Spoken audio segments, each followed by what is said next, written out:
Hello and welcome to the Empower Couples podcast, where here you get non-boring modern relationship advice so that you can communicate like pros, you can fight smarter, resolve conflicts faster, and really stay on the same team no matter what challenges you face. And I am one of your hosts, Aaron Freeman. And I'm Jocelyn Freeman, but you can just remember us as the Freemans. And on this episode, we are talking about rebuilding trust after broken promises. And Jocelyn, where does this come from? As always, it comes from all of you. So we received several DMs on this topic, and then we did a vote, and 91% of you said, yes, please cover this. 91%. So a lot of people. Wow.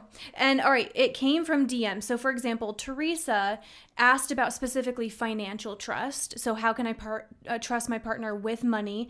And then we received some other DMs. We'll keep names private, but even Alicia posted in the Facebook group. She was okay with us giving her a shout out. In the Facebook community, she was asking about how to rebuild trust. And specifically, we received a great DM on Instagram. Shout out to people who connect with us on Instagram, and said, so I would like to know how we can rebuild trust. We had a broken promise of not doing something, then doing it, then lying to my face about it multiple times. So broken promises, outright lies, and secrets. How to make amends and to be consistent with everything. And again, you all voted to cover trust, big or small. We're going to talk today whether it was kind of big things that were broken or small things, right? Yeah, this is such a great topic. Sometimes it can be blatant, and sometimes it can be at the cause of other things that are more subtle. Yes. So I'm really excited to jump into this episode. So important. And before we do that, I want to read another podcast review that we got. So all of you, thank you for writing these really great reviews. And it was hard for me to decide on these two because they were both so good. So I'm going to go with this one from Owzy that said, so many episodes to help your relationship. I found them on Facebook, and they are just the loveliest couple, sharing such vital advice, tips, and even little relationship hacks. Aww. Now, I had not thought about this as a hack, but I do love that concept. They are very real with their talks, and I appreciate that these podcasts have helped us understand ourselves better. And thank you for reading. Even thank the other people that were going to be reading this review and said, please listen and leave a review of your own. Aww. So, Owzy, thank you so much for that review. Yeah. And so let's dive into it. Yeah, well, what we're going to cover today, just to give you a preview of coming interactions, because we did a lot of prep work today. We wanted to make this super impactful going on building trust. So we're going to go into, number one, what is trust? Then we're going to go into the effects of lack of trust. Then why would someone break a promise or lie? We're going to talk about some underlying reasons why, and then what builds trust. We've got a lot of ground to cover today. Yeah, so let's get right to it. Trust. I like this idea of first saying, what is trust? Because it can be one of those conceptual things, to me, reflecting on this, like love. What is love? And it can have so many different meanings that then it's hard to know if it's really there, or it can be this elusive thing that happens to be in a relationship or not. So trust. Well, I listened to Esther Perel to get even more on this, and she said something really clear. She said, trust is the feeling of you having my back. And when that's there, an important aspect is when you feel like your partner has your back, you can feel free to fail and still feel accepted and loved. Wow. So I love that. If that is the feeling of trust, you have my back, that no matter what happens, no matter what I share, no matter what emotions I'm feeling, no matter what action I take, I trust in you. I know you're going to have my back, that when I bring it to you, you're still going to understand. You're still going to accept me for who I am. Yes. And to me, that is a great definition of trust. Yeah, absolutely. It's like believing in someone. And actually, one of the things I find really powerful is that trust comes from your word. Your word. If you're newer to self-development, I know one of the first seminars I did in self-development, I learned all about integrity and your word, and that's who you are. And it was, to me, mind-blowing, because I kind of thought, little white lies, or, if they don't catch me, it doesn't matter that much. So I didn't have a strong relationship to my word as who I am. And what we mean by that is your word is that when you say, I will bring home 4 bananas. You bring home 4 bananas. Now, of course, that's an oversimplified example, but it's saying what you'll do and doing what you say. And that there is no gray area. And that's where it can be confused. Oh, but I didn't break my promise because I didn't know what you expected of me, or I didn't break my promise because to me, I kept my promise. No, your integrity, your word isn't just what you think is what you said. It's also what your partner also thinks of what you said or what they wanted to know. Yeah, so this is a really high level, and I know it took us a few years of personal development, but actually getting that trust, like you said, isn't just what you say. It's being aware and managing the expectations that someone else might have of you. Yeah. The ideas of what they think you're going to do. So if you're going to be a person of high level integrity, which is really what honoring your word is about, is also going out there and getting interested. What does my partner actually expect of me? Asking those types of questions so that, this goes back to our other episodes of the podcast, they don't have expectations, because we know when you have expectations, then what happens? You can get disappointed. You get really disappointed. So actually knowing what the expectations are so that you can speak to them and say, oh, you know what? I understand. You had an expectation of me, not just to get bananas because I said it, but think of your vows, what you promised to your partner for your life together. At some point, you did promise something like, for sicker or for better. Wellness. We wrote our own custom vows. Yeah, so we don't even remember the traditional ones anymore. For richer or poor, sickness or health, that you gave your word to honor them, to support them, to be there for them. And I'm sure you had some sort of vow about love, and I'm sure in your wedding vow about it being unconditional, and then all of a sudden, your partner puts you down, or you had an expectation, all of a sudden, what? It's not. It's all of a sudden conditional again. I got excited about something. And so is the trust. So anyway, going back to the things that you had said in the past, what your intentions were for the relationship, that's a part of your word too. Yeah. The things that you've said that you were going to be accountable for in this relationship, love, support, accepting, understanding, you got to go back and look for yourself honestly. Have I been keeping my word to that which I gave to be? I'm vibing with that. Yeah, that's right. I got a couple things that I got inspired by. I was like feeling all fired up. I'm like, I gotta go. Well, think of it like a car. So integrity, your integrity, your partner being able to trust you, and vice versa. Think of it like a car. Can a car function if every mile it loses a tire and then it loses one of their rear view mirrors? Or I guess there's only one rear view mirror in the car, a side mirror, and then it loses the windshield. Yeah, part of the axle comes off, part of the transmission flies out, maybe one of the valves blows out the side of the engine. Is that going to be a well-performing car? No, obviously not. So it doesn't have integrity, and that to you makes sense. But it's like you might not lose physical parts when you break your word, but you do lose integrity. It's no longer intact who you are. So something to really take on is that who you are isn't your physical body. Who you are is your word. But here's the other thing I got inspired by. You're a human being. You're not perfect. So Aaron, get this. Integrity isn't that you always keep your word.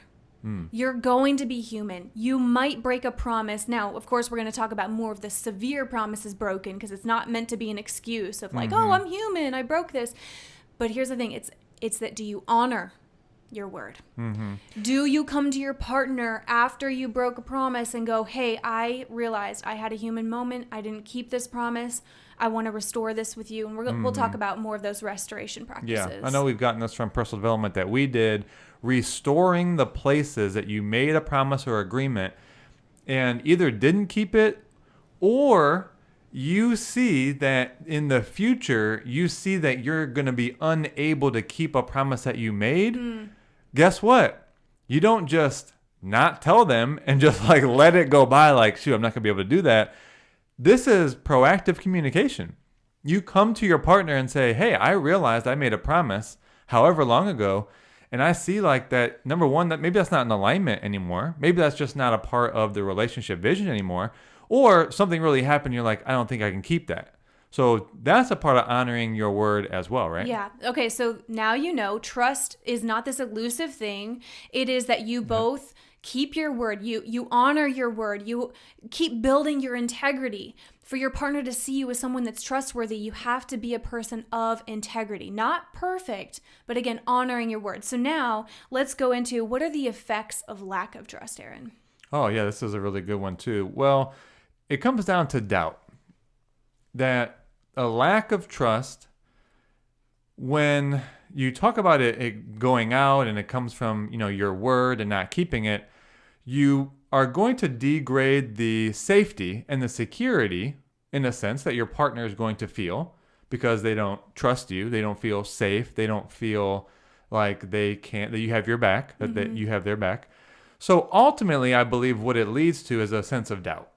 A doubt in your partner, a doubt in that they're going to do what they say, maybe a doubt in the relationship, a doubt that it's going to be able to continue or it's going to be healthy, all these things.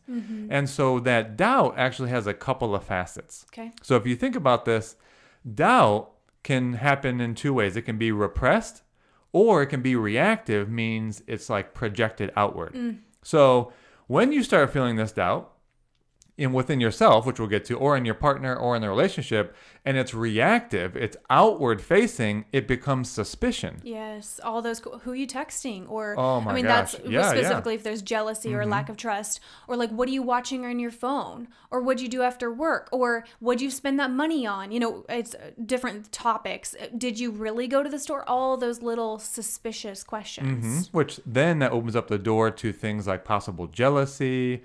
This is certainly having the trust, go out. But now all of a sudden you're questioning your partner all the time with this suspicion, this possible jealousy. So this is really what opens up in the trust when it's outward focused, when it's reactive. But you can also suppress it, and it can also then go internal. And this ends up looking like self-doubt.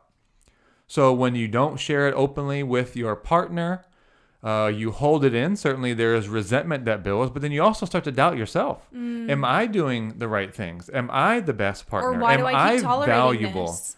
Yeah. How long is this going to go on? So you really start to internalize and start to shut down, and you really just start to doubt yourself. And when you have doubt in yourself, self-confidence now goes down. Your doubt in your own abilities, abilities to parent, abilities to maybe generate income, your work ethic, just all of your abilities start to question who you are. And that's a tough place to be as an individual, let alone that's not going to best serve the relationship when a lot of self-doubt is creeping into any one individual. Yeah, really powerful. So you wrote something really powerful right before this. What is needed then? To doubt the... Oh, yes. So if you dive into it, right, it's really when the doubt becomes personal. Or real to you. Well, personal meaning it's like either personalized, meaning about yourself or about your partner. See, doubt in itself is actually a fine thing. Doubt actually leads to better questions. So what you want to do when you start to doubt, whether it's a suspicion or self-doubt, doubt the doubt. Ooh, say it again. Hold on. Doubt the action. You want to say it synchronistically again? Let's say it together. 1, 2, 3. Doubt the doubt. Ooh. So when we doubt and we get suspicious or we self-doubt, we make it too real. Like it's a fact. Like this is actually happening. But doubt the thoughts that you're having about the doubt. It doesn't mean that they're real. So start questioning, where are they coming from? Why is this here? So if you don't make it so personal, questions are always a good thing. This is the gift of inquiry. When you're inquiring, not from a personal place, but you're actually inquiring, how could we be more connected? Yeah. How could this relationship be even better? What is it that we're really here for? What is it that our relationship now represents? Or what is it we want to create together? How can we be more connected? These questions are great, and this inquiry leads to creativity as well as innovation, which is a great thing in business. What about innovating the ways that you connect, the ways that you parent, the way that you live life? So when you allow for the doubt to be and you depersonalize it and you doubt the doubt, all of a sudden, what new answers come to you? Well, it also made me think about how it breeds, this lack of trust breeds an environment that doesn't support joy and happiness. And so it's more of an environment of fear, disconnection, and it doesn't feel good to either one of you. And so we're going to talk about ways then to kind of build it back up. But let's get into... I have a question, because this came from the Instagram, post and in the group. Because this is important, right? So far we've talked a lot about what you can do as a personal, as an individual, as a single partner. But what about these times now where either your partner lies or breaks a promise, Yeah.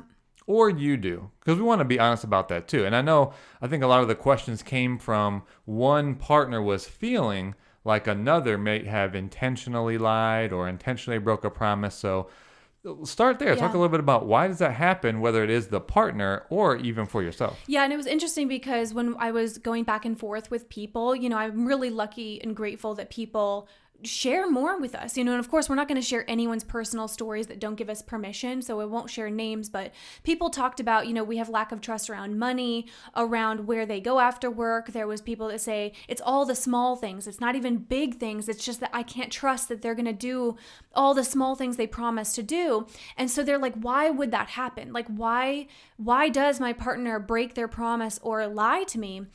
And there's multiple answers we have to this, but the first one to just explore, you're the one listening. Does your partner fear your reaction? Does your partner fear that you're going to lash out or overreact or get mad or get sad? Now, we're not saying that your reaction, quote unquote, might not be justified depending on the severity of the broken promise. But what it does when your partner is fearing your reaction is it feels like punishment to them. I mean, think about when we're kids, we might tell those white lies like, no, I didn't put the paint on the wall. That wasn't me. Yeah. No, I didn't put the gum under the seat. That wasn't me. No, I didn't take the cookie. Right. There was 3 when I checked. Why did we do that as kids, but also now as adults? Because we fear punishment. Now, you might take that personally. Can I add one thing in there? Go ahead. How about disappointment too? Because maybe not always that you feel punished, but I know for me, it's like, I don't want to feel like I disappointed you either. Yeah. Oh, say a little bit more about that. Like, how do you think that people, their fear of disappointment then turns into a lie or breaking the promise? Well, we always talk about how there's like a positive intent. So for the most part, I feel like the lying or like the hiding things does ultimately come from a certain positive intent, meaning, you don't want to disappoint your partner. You don't want them to feel bad. You don't want them to feel disappointed or that you broke a promise or that they don't trust you anymore. So that's kind of a difficult, we talked a lot about emotions. It's a difficult emotion to kind of absorb and to feel, because I think also that disappointment, I just thought about this, that tends to lead into a part of these projections where you doubt yourself or you get suspicious about, is this relationship headed down a bad path? Maybe one that we can't get back from. Maybe you have some doubt in the strength of the relationship, so you might think at some point it could end. Yeah. So all of these things, you don't want the relationship to end. You don't want them to be disappointed. So it seems like in the short term, man, if I just kind of cover this up and I'll just not be honest about it, you might have the intention in that moment that it's going to save them from feeling hurt or disappointed. Yeah. But ultimately, that's not the best way to go, right? Oh, no, we're not advocating for, avoid disappointing your partner by lying. That's not the case. We're just trying to give you some underlying reasons why someone's brain might say, hey, it's better for you to not tell them this. And actually, I have a story to share. So this is actually kind of a story. I didn't remember it actually until today, but I'd say a year into our marriage. We were sitting in an airport and we were just talking about our goals and what we're up to. And I remember feeling all of a sudden this guilty feeling, like I almost felt kind of nauseous, and it was around money. And I realized that I had been keeping from you this money I had spent on a credit card, because at the time we hadn't merged every single credit card yet. We still had a couple, the first year of marriage, you're still rearranging some things. So I had this separate account that you couldn't see yet. And I knew we were about to merge all of them. And you were going to see what I had spent and that it was more than I wanted to and that I had promised. And so I was so nervous. I literally had physical reactions. Like I was so afraid you were going to take something out on me, get mad at me. It was going to turn into a big thing and maybe you would love me less. Like that was literally how I was feeling. And so I revealed to you that I had spent money on this credit card. I hadn't told you, and it was well over a couple $1,000s. So it wasn't just like $200. And I told you, and it was so freeing when I did. And I know that what kept me from telling you the real truth beforehand was that fear of being punished or having some big reaction from you. And also, disappointing you. Both of those played out. Do you remember that time? Oh, yeah, yeah. I think for me, because we're talking about restoring trust, and it's on both sides. I remember when you told me that, and you started with, hey, I'm really afraid to share this with you. And you also shared where it came from. You noticed that this was like a recurring thing back from your childhood, that you would feel reprimanded from how much you spent, both maybe from your parent or previous relationships, or even reprimanding yourself. Yeah.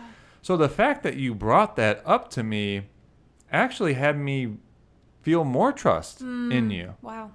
So in that regard, let me just summarize. I think for partners, they think that the repercussions in the moment of being honest, of sharing a place you didn't keep your word, you didn't keep your promise, you did something that you think is going to hurt them, that momentary repercussion is going to be worse than if you just hide it, if you do a little lie, or you just don't bring it up. Because that's not a lie, right? I didn't lie about it. I just didn't tell you. Ooh, yeah, that's sneaky. But if you kind of let that go for a while, it'll somehow just disappear or be forgotten about.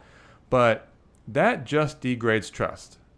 Whether your partner finds out about it sometime later, I think it does something to you internally. So it could even lead to self-sabotage, don't you think? Oh, yeah. So that's the other piece of why would someone break a promise or lie? Specifically we're in this great relationship. Why would my partner break their promise? Like, why would they do that to me?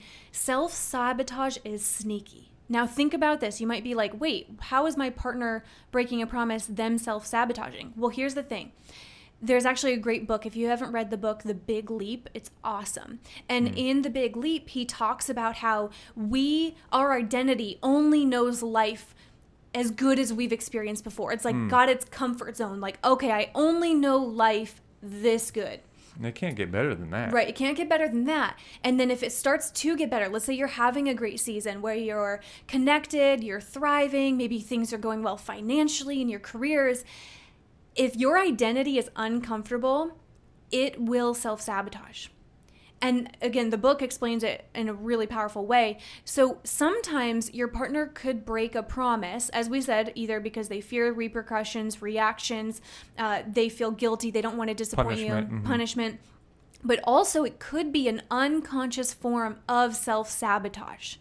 You'd have to really see if that fits for your scenario, but that is one place that it shows up.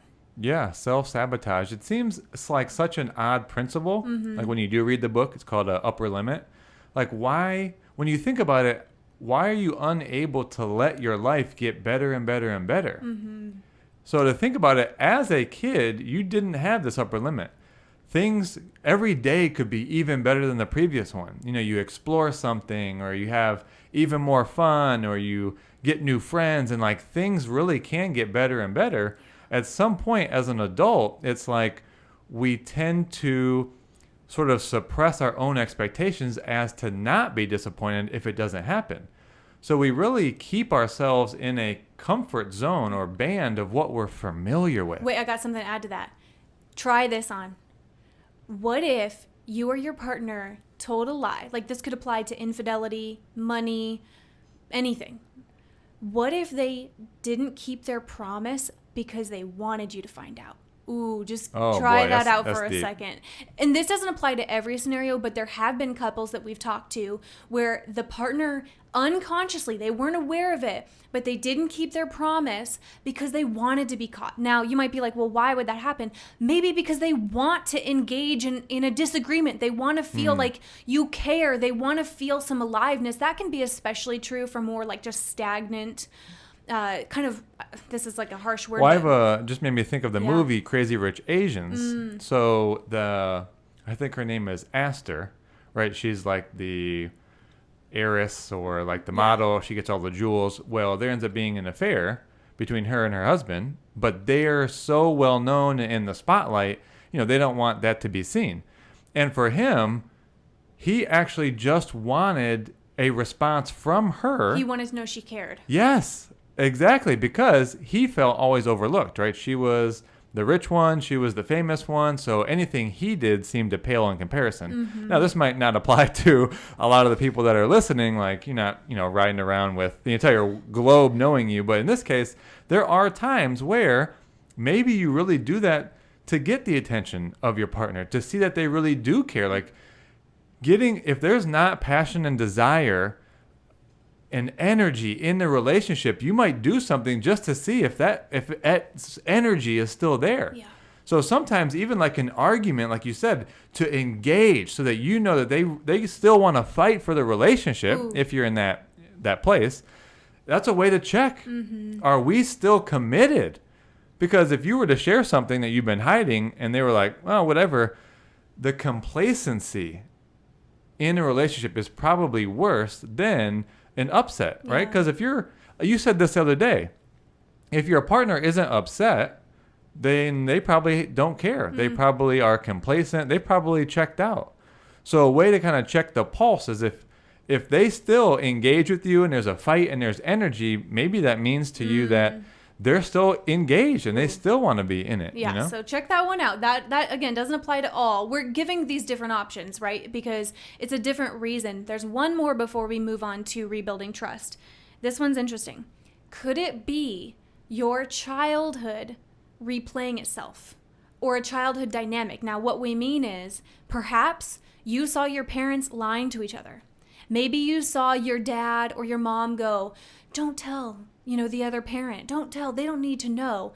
Because you saw your parents fear conflict, avoid upsetting each other. And so maybe you have this programming from your childhood of it's better to not tell the whole truth, or it's better to just not let them know that you broke a promise than to disagree. So it could be, let's say you found yourself breaking a promise, keeping a lie, or vice versa. It could be that is programming you have, that your mind had that built in. And so now you've got to break the pattern and break that thinking that that's what's better. Don't tell them so you can avoid conflict. Anything more you want to say about the childhood? No, I feel like people are ready for, well, what do we do to build trust back up then? I got one more thing to say, though, because I want to make sure that as you heard us give those different reasons why someone might break a promise, it isn't to justify. We're not giving those to say, oh, so you just need to forgive your partner because it's just their childhood, or they just fear repercussions. We wanted to give those so that you can understand why a human being, not just your partner, because sometimes we can think like there's something wrong with your partner or it's a flaw in them as who they are as a person. We give those so that you can understand why a human being would break a promise or lie. So it's less personal when you have some understanding rather than you thinking it's kind of, again, whether it's about them personally or that now it means something about you. Something's wrong with you.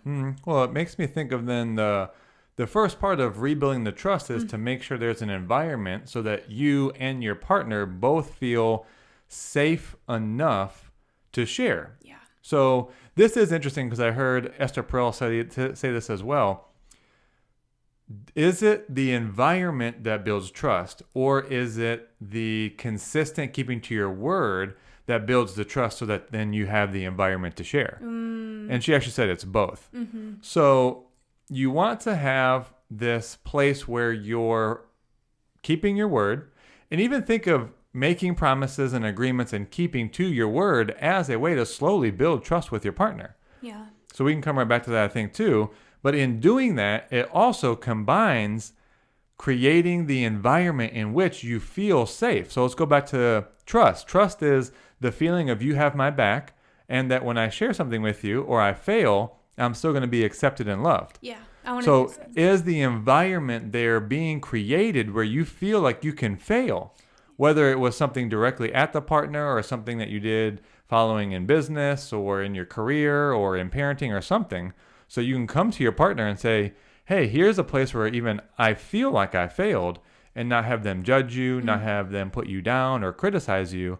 And you can feel safe to share that. Yeah. I mean, so what does that look like? Well, when they share something with you that's vulnerable, do you react back to them? Or are you calm and loving? And hey, tell me more about that. Are you, I can't believe you. How dare you? Because if you do that with small things early on, it could potentially breed this belief that they have of it's not safe for me to share. So having that environment where you listen calmly, you hear, now we're not saying listen to your partner tell you they broke promises every month and always be calm. Again, we're not excusing the breaking of promises, but to create that environment where it's safe to share. And I'll give another vulnerable story real quick. Oh, wow. Okay. This is how we've built our relationship to be safe to share calmly. You might not even have remembered this, but it was probably 4-6 months ago. I told you that when we were at a leadership retreat, there was someone I was actually attracted to. Do you remember that? Yeah, I remember the overall. I don't remember how far we went with it. Right. So, but I shared with you because I didn't want to have any of those little small like broken promises or lies, like little things that were kept. And we have a promise to each other to be honest and authentic and transparent with each other, even if we feel like there might be an emotional impact. And I shared with you. Now, of course, nothing happened with that person. Yeah.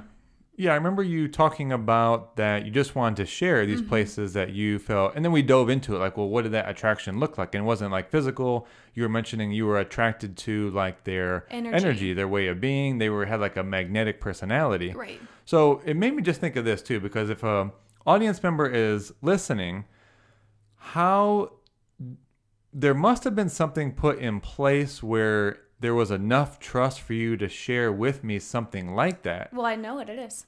Oh, yeah. Because that's the other thing, right? Trust is that you can share something and not fear their reaction. So in building trust, you also have to be aware of your own reaction so that your partner can share things and you're not going to immediately criticize.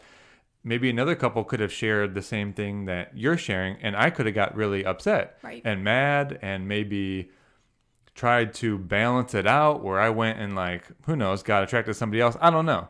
So something must have been created, as you said, you already know, so that then you even felt the trust to share that with me. Well, it was just like what we were saying, the environment. Like I knew that you would, even if it did have an impact on you, you would listen calmly and that we would talk through it and that, you would tell me the impact. You wouldn't, resent me and then not talk to me about it. We like have a no resentment policy in our relationship. And so it was just the environment. I knew you'd listen calmly and that even if you were impacted, you would tell me so that we could work through it. That was I think, really big piece. So I wanted to share that just as an example of, that's the power of environment. An environment, and I love how the way you said it made me realize trust is a two-way street. So it's, can I trust you that you'll keep your word, but also can you trust me that it's safe to share? That's powerful. Yeah, it is. And so I said it at the very beginning when we were talking about this last section on how to rebuild trust or how to build trust, is that if you more openly and more frequently make promises and agreements, those small steps will build trust in your partner. Your partner will have more trust in you. So that's a way to do it. Think about, where are more places I can give my word? Meaning, where can I build the integrity within myself, build the integrity even from your perspective on what I say I'm going to do, and even getting the expectations of what you expect of me to do. And so the more that you do that, you can build the trust back in your partner. So think of actually making more promises, and the more you keep to them, and the more that you honor your word, that will restore and build the trust. That'll be like putting the tires back on the car, putting the pistons back in the engine, putting that rear view mirror back on the car so that the whole car is back in complete integrity. Absolutely. All those small promises add up big time. And also, for some of you, there was a bigger broken promise. Infidelity is the one that, of course, stands out to people. Or maybe, it was a big financial breach, something like that. So something that feels really significant to you. This was something we heard really powerful from actually a couple that had been married 40, 50 years, and there was an infidelity early on in their relationship. And what they actually shared was that they would do check-ins, like trust check-ins at a certain frequency, so that it wasn't every day. So were you unfaithful again? So did you talk to someone again? It wasn't a daily, I'm feeling insecure, so I'm going to ask you and be suspicious, they would check in weekly. And they would sit down and they would say, hey, did you keep your promise to me to be faithful and yeah, that. And then the person would say, yes, I kept my promise. Mm-hmm. And then they increase the frequency of time after there started to be more and more trust. So then they'd check in every 6 months and then every year. And then eventually there just was trust because they checked in. So a tool we'd give for you, again, if it felt like something more significant that was broken, is have a check-in period to have your ability, because it's kind of, I think the doubt comes in when you aren't able to ask. And so you're just wondering like, oh, was that a sign? Was that something? But by having hey, we have a check-in once a week, it gives you the ability to know that you're going to find out then. Mm-hmm. Don't you think that was powerful? Oh, yeah, very powerful. Mm-hmm. So there's two things I wanted to say about that. The more significant it feels to you, the breach of trust, I think the smaller increments you make to rebuild the trust. Yeah. So if it's really big to you, maybe you just set it to be one day. So you say, okay, one day I'm going to trust that you're not going to, in this case, not going to, look at another woman, or you're not going to be unfaithful again. And so in that time period, for the person that feels like the trust has been broken, you also don't get to question inside of that time period, because it's difficult for the person wanting to restore the trust that then is questioned constantly, because then you don't believe me, and it feels like an endless battle. Yeah. How can I ever get back when you're constantly questioning me? So that's not to justify one way or the other, but the more significant it feels, the smaller increment, and then you say, okay, I'm going to trust you for one day, and I'm not going to question. And at the end of the day, like you said, we'll come back. And then you just want to keep on increase that time. The time, absolutely. Yeah, that you then trust. Until at one point, it's like the trust is already back. Yep. Around that area. So this is an interesting thing I just want to bring up. And I think this is more Esther Perel's really area of expertise. But I was surprised to hear that she said people do so this is coming from years of research, right? Not from us. People overinflate the infidelity thing. She said it's like people can like trust and forgive certain things, but there seems to be something about the infidelity where that's like, nope, no coming back from that. This is over. And I'll be honest, that's how I felt, I think, early on, like getting married. It's like those are one of the traditional vows that you make in a sense, right? Or even expectations that you're going to be faithful. But that seems to be for many, many people. Especially me growing up Christian, I feel like that was the one thing. It's like, well, if you did that, God's not even going to forgive you. So it's like justified to get divorced. And I don't think that's true anymore. Yeah. If you can really look and not create a scale of significance like that, infidelity is something that like can't be forgiven, right? Or a certain lie or a certain action that's now all of a sudden, that's the thing that breaks the relationship. Yeah. That's unforgivable. That it all comes down to just, it's broken trust. Right. So if it's broken trust and you have the steps to restore it, there's really nothing that can't be restored or repaired from. And that what I love about her work, and again, she's the expert in infidelity. And one of the things I also love about her work is that she talks about how infidelity, or really any bigger, what people perceive as a bigger piece, broken promise, is that it can be something that brings you together. It can actually strengthen your relationship if you see it that way.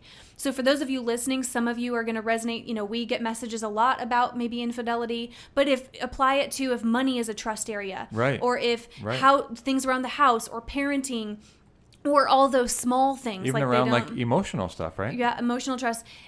Either way, whatever it is for you, that's why this is about big or small, broken promises or broken trust. It can be something that brings you closer. You just get to choose. And that actually goes to two more points we wanted to make sure we make. Before you go there, I just wanted to say that reminds me, I don't think anyone, and not what we're saying, it's not what Esther said, it's not what any of the relationship experts say, we're not under the illusion that it's going to take some time probably. Right? Oh, it will take time. Yeah, so we're not saying you don't feel like any one of these areas is extra significant to you. Again, we're not even saying infidelity. Like you said, finances, parenting. There's a certain level at which when you have given your word or a promise so much and you just don't do it, then something that would have been small is going to feel big to your partner. Yeah. because it is like there's yet another thing. And I just cannot trust them with anything. Right. So at that point, think of it as a tank. We talk about love tank and emotional, tank and all that. There is, I would say, like a trust tank too.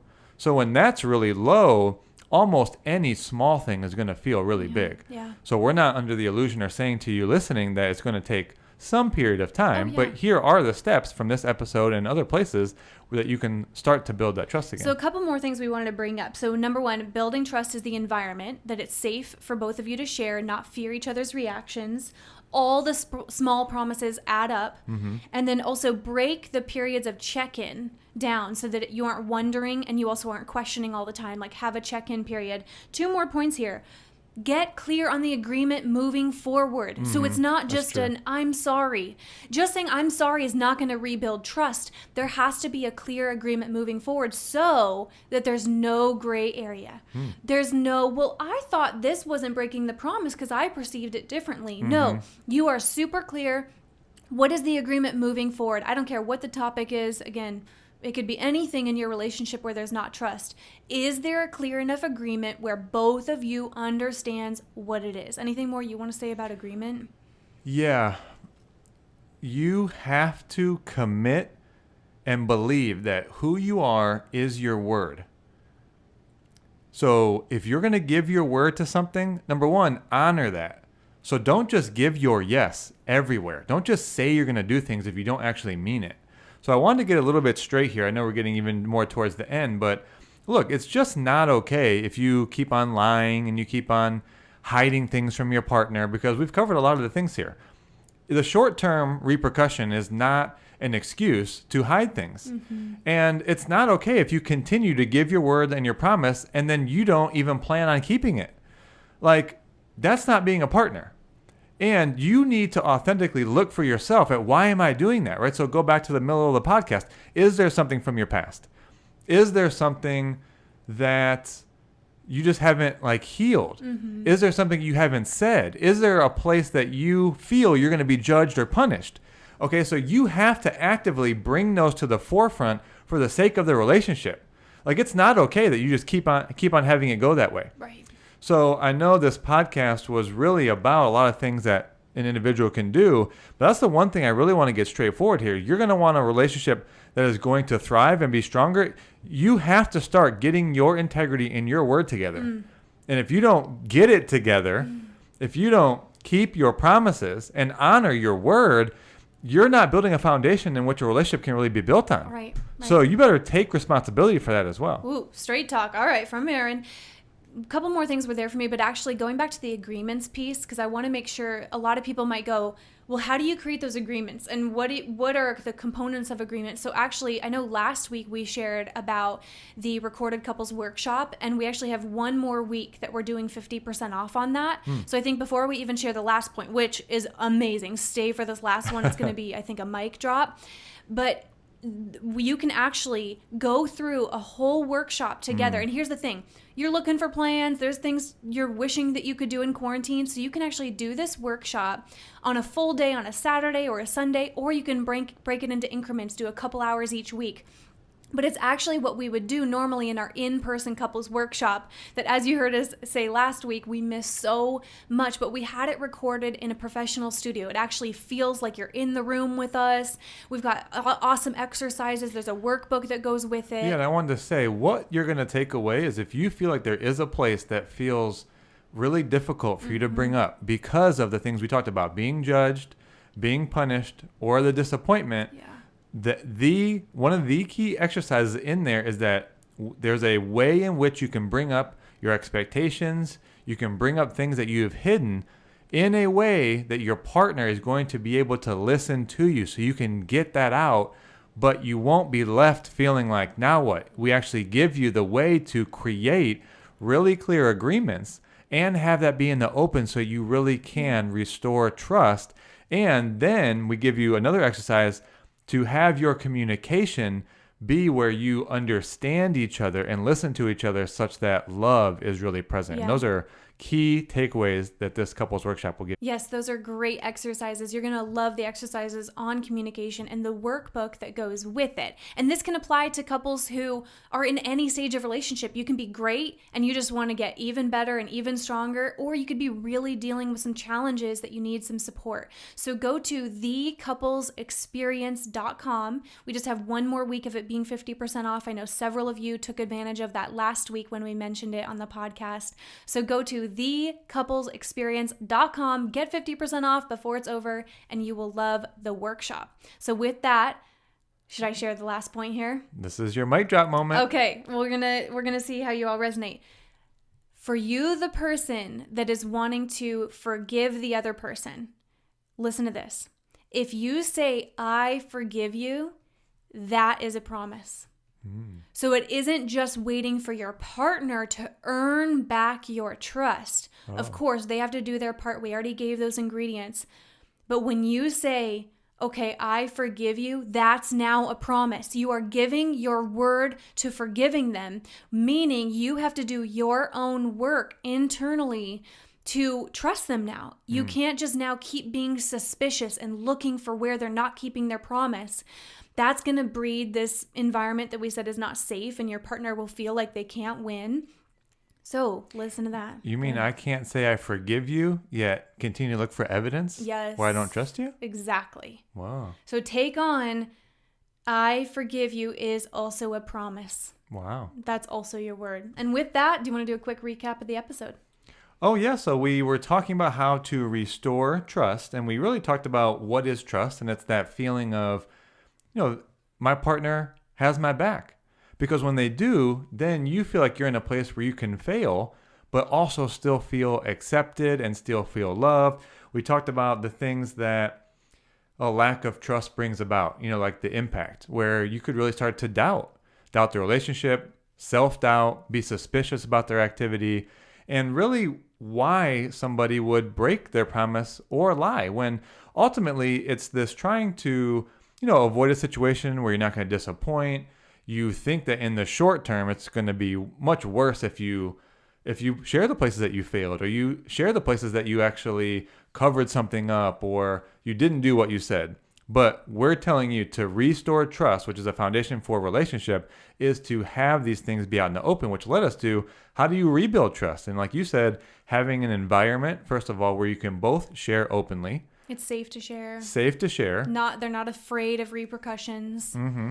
And in those moments, when you share things that are vulnerable, that actually does rebuild trust in itself. So keeping your word even more often, making smaller promises, and when you do have something that might seem bigger, feel bigger to you, that make them into small increments where you promise to trust your partner as you do a check-in to say, did we keep our promises and agreements? Mm-hmm. And then you can keep that moving forward and create a longer period of time, leading to your forgiveness actually being a promise in itself. Absolutely. So both of you have to give your promise, keep your word to build that trust back up. And with that said, let us know if you enjoyed this episode. If you shared on social media, we'll add you to the drawing. So put us in the Insta stories, tag us on there that you loved this episode. And if you write a review, we'll also put your name in for the drawing next week. Can't believe the month is flying by. And message us. Let us know what you're taking away. We love the interaction on Instagram, hearing from you. And as we said, take advantage of that 50% off. I'm not kidding. Like, people said they would have paid 10 times the amount that they did. So go to thecoupleexperience.com. Get access to the full couples workshop. And with that, can't wait to talk to you all on the next episode.